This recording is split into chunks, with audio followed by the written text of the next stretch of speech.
పేరు ఈశ్వర్ అండి. ఈ బిజినెస్ రాకముందు ఒక ప్లంబర్గా ఎలక్ట్రీషియన్గా లైఫ్ లీడ్ చేసేవాడిని. ఒకరోజు మీటింగ్కి వెళ్ళి ఈ బిజినెస్ ఎంత గొప్పతో తెలుసుకున్న తర్వాత ఈ బిజినెస్ స్టార్ట్ చేశాను. మొదటి నెల 1030 రూపాయలు అకౌంట్లో పడింది.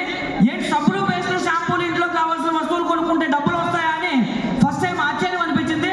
ఆశ్చర్యం అనిపించి బిజినెస్లో కొంచెం ముందుకెళ్తే బాగుంటుందేమో అనే ఆలోచనతో రెండో నెలలో కొంచెం అఫోర్డ్ పెట్టాను. డైరెక్ట్ అయ్యాను. 8000 రూపాయలు చెక్ తీసుకున్నాను.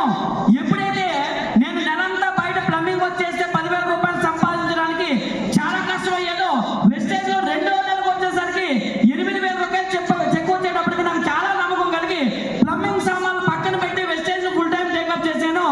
ఆ తర్వాత వెస్టేజ్ లో 2 సంవత్సరాలు పనిచేస్తే 20,000 వస్తుంది అనుకుని ఈ బిజినెస్ లో నిలబడితే 3వ నెలలోనే 20,000 రూపాయలు చెక్ వచ్చింది.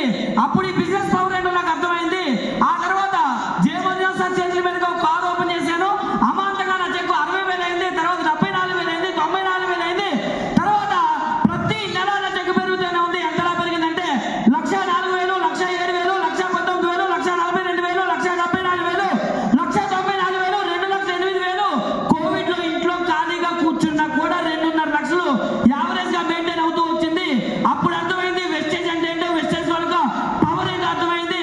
ఆ తర్వాత కోవిడ్ తర్వాత కూడా నా చెక్ పెరుగుతూ వచ్చింది. ఎంత అంటే 3,23,000, 4,24,000, 5,23,000.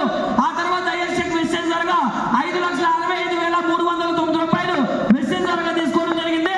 మరి అలాగే వెస్టేజ్ లో ఫస్ట్ కార్ స్విఫ్ట్ కార్ కొన్నాను. నీ బతుకు కార్ ఏంట్రా అన్నారు. అలాంటిది స్విఫ్ట్ కార్ కొని చూపించాను. ఆ తర్వాత లగ్జరీ కార్ కొన్నానంటే చాలా మంది ఆలోచన చేశారు. ఈ రోజు BMW X1 అనేటువంటి లగ్జరీ కార్లో తిరుగుతున్నాను. వెస్టేజ్ ధరగా విశాఖపట్నంలో 2 ఇళ్ళు కొన్నాను. రీసెంట్ గా ఒక ఆఫీస్ పర్చేజ్ చేశానండి. వెస్టేజ్ కార్పొరేట్ ఆఫీస్ ఎలా ఉంటుందో